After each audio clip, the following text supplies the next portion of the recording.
Opposition की बात पूरी हो जाए, उसके बाद मैं बोलना चाहता हूँ सभापति जी। बोलिए माननीय रणदीप पुरी जी।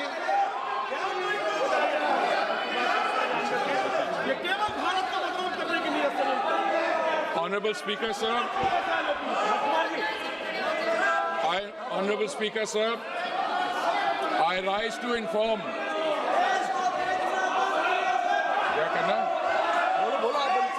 Honorable Speaker, sir, I rise to inform the House of steps taken in response to the disruption of the global energy supplies arising from the ongoing conflict in West Asia. The world has not faced a moment like this in modern energy history. Today is the 13th day since the passage through the Strait of Hormuz, through which 20% of world's crude, 20% of world's natural gas, and 20% of the world's LPG flows was disrupted following the military operations between Iran, Israel, and the US. For the first time in recorded history, the Strait of Hormuz has been effectively closed to commercial shipping. Despite India having no role in causing the conflict, like many countries, India has to navigate through its consequences. The contrast with how other nations are managing this crisis places India's response in its sharpest relief. A country in our neighborhood has shut all schools for 2 weeks, moved government offices to 4-day work week, ordered 50% of public employees to work from home, cut fuel allowances for official vehicles by half, and taken 60% of government vehicles off the road. This country has experienced the largest single fuel price increase in its history, with petrol up approximately 20% in a week. In another neighbor, has closed universities early and brought forward the Eid al-Fitr holiday to save fuel. Countries in Southeast Asia have also had to take energy rationing and conservation measures. Honorable Speaker, sir, India's crude supply position is secure and volumes secured exceed what the Hormuz would have delivered. Before the crisis, approximately 45% of India's crude imports transited through the Hormuz route.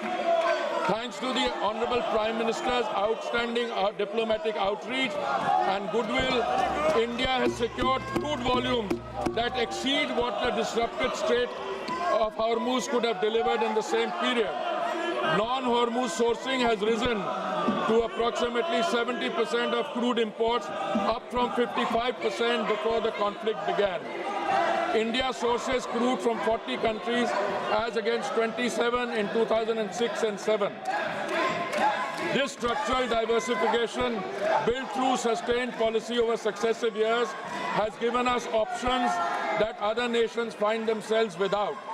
Refineries are operating at high capacity utilization. In several cases, they are exceeding 100%.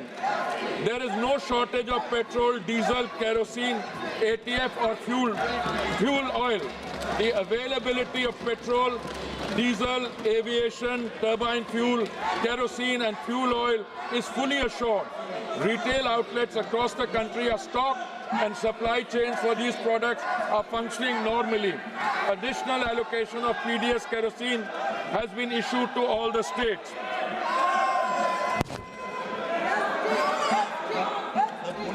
Honorable Speaker, sir, natural gas supply has been managed through prioritized allocation and the position is stable, well beyond immediate need. India produces approximately 90 million metric standard cubic meters per day of natural gas domestically. A further 30 million metric standard cubic meters per day was previously imported through Gulf sources, now affected by the force majeure declaration of a major Qatari processing facility. The force majeure declaration, the Natural Gas Control Order issued on 9th March 2026 under the Essential Commodities Act established an immediate priority sequence. Domestic pipe gas goes to homes and CNG for vehicles receives 100% supply with no cuts. Industrial and manufacturing consumers will receive upon 80% of their previous 6 months average. Fertilizer plants will receive up to 70%, protecting the agricultural input chain ahead of the sowing season. Refineries and petrochemical units absorb a managed reduction with the House that the shortfall has been substantially upward through alternative procurement. Large LNG cargoes are arriving on an almost daily basis through alternative supply routes, and India has sufficient gas production and supply arrangements to sustain this position even in the event of a prolonged conflict. Power generation for every household and for industry is fully protected.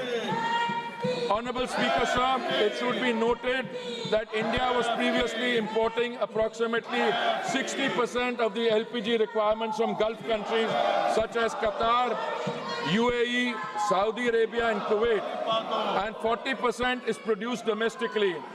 Procurement has now been actively diversified, with cargoes being secured from the United States, Norway, Canada, Algeria and Russia, in addition to Gulf sources.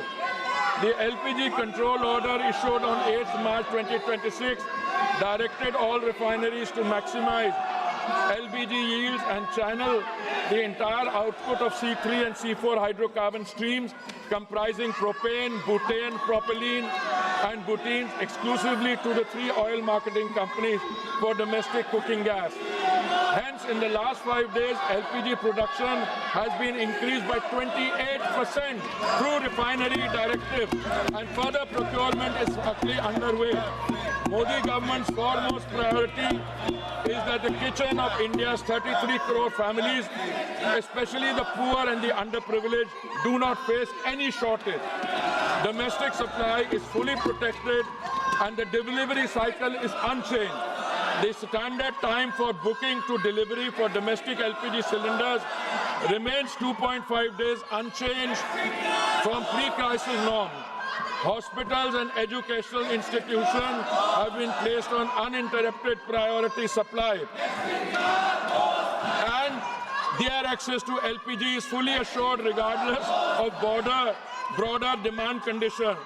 Field reports indicate hoarding and panic booking at the distributor and retail level, driven by consumer anxiety rather than any actual supply shortage. The House should be clear on this. The rush booking pressure in some localities reflects a demand distortion, not a production or supply failure. Delivery authentication code coverage is being expanded from 50% to 90% of consumers under this system.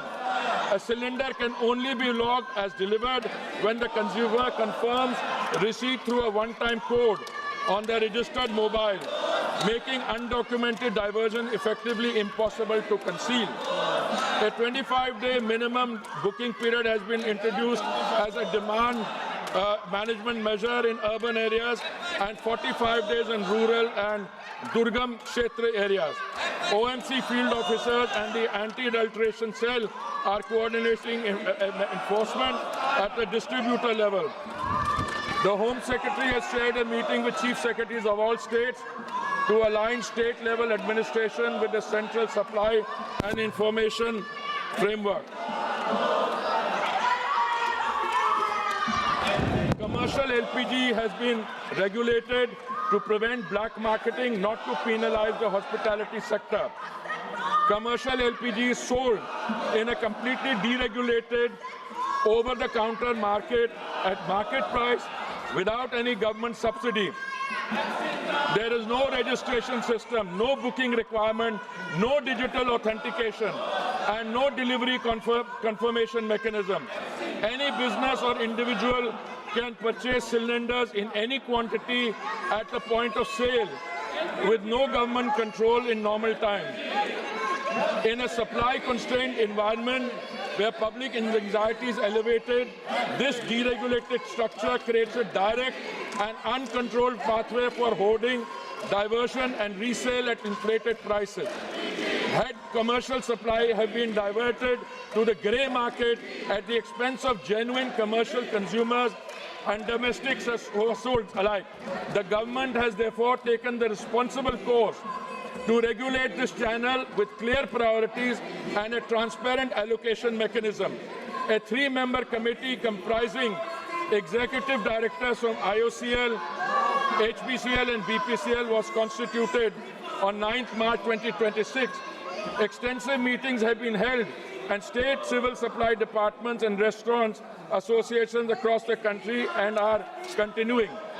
The committee has assessed genuine need by geography and sector to ensure available commercial volumes reach commercial LPG requirement is going to be supplied from today by OMCs in coordination with the state government so that there is no hoarding or black marketing. Honorable Speaker, sir, alternate fuel options are being activated to ease pressure on LPG and gas channels. Kerosene is being made available through retail outlets and PDS channels, and fuel oil is being made available for industrial and commercial consumers. The Ministry of Environment has advised state pollution control boards to permit for the duration of this crisis period the use of biomass, RDF pellets and kerosene coal as alternate fuels for the hospitality and restaurant segment for 1 month, which would enable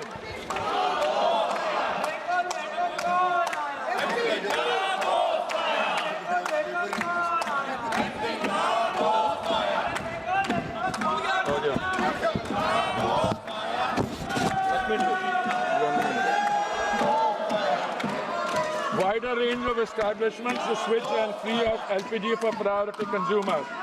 Consumer prices have been shielded from global market conditions. Despite the Saudi contract price rising 41% between July 23 and March 26, the PMUY beneficiary price has fallen 32 cents in the same period and per percent and stand at rupees 613 per 14.2 kilogram cylinder in Delhi. The non-subsidized consumer price stands at rupees 913 following the recent rupees 60 adjustment against a market-determined price of approximately rupees 987. Of the rupees 134 per cylinder adjustment required by prevailing global market conditions, the government absorbed rupees 74. The effective additional cost for a PMUY household is under 80 paise per day.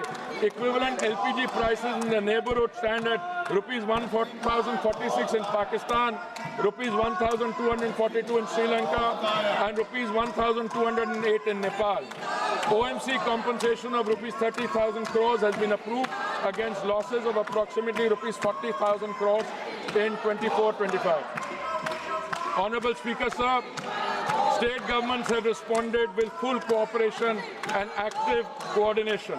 On 11 March 2026, senior OMC officials met with state government administrations across every major state: Maharashtra, Madhya Pradesh, Chhattisgarh, Gujarat, Goa, Odisha, West Bengal, Bihar, Jharkhand, Punjab, Himachal Pradesh, Jammu and Kashmir, Rajasthan, Uttar Pradesh, Delhi, Haryana, Uttarakhand, Karnataka, Tamil Nadu, Kerala and Telangana and Andhra Pradesh. Chief secretaries and senior officials have been briefed on the supply position, the priority sequence and the enforcement framework. District-level monitoring committees are being established. Anti-diversion raids have been conducted and cases registered in multiple states. This is cooperative federalism, responding to a national challenge with the coordination it demands. Honorable Speaker, sir, this is not the moment for rumor mongering or fake narratives. India is navigating the most severe global energy disruption in recorded history. Crude supply is flowing, gas is prioritized for homes and farms, LPG production has been stepped up by 28%. Consumer prices are held far below what makes markets and regional competitors and dictate. Schools are open, petrol is on the forecourt. Every citizen, regardless of political affiliation, has a stake in that. India must stand united behind the energy warriors, behind the institution managing the crisis, and behind the national interest. The record of preparation and the record of response speak for themselves. I thank you, sir. माननीय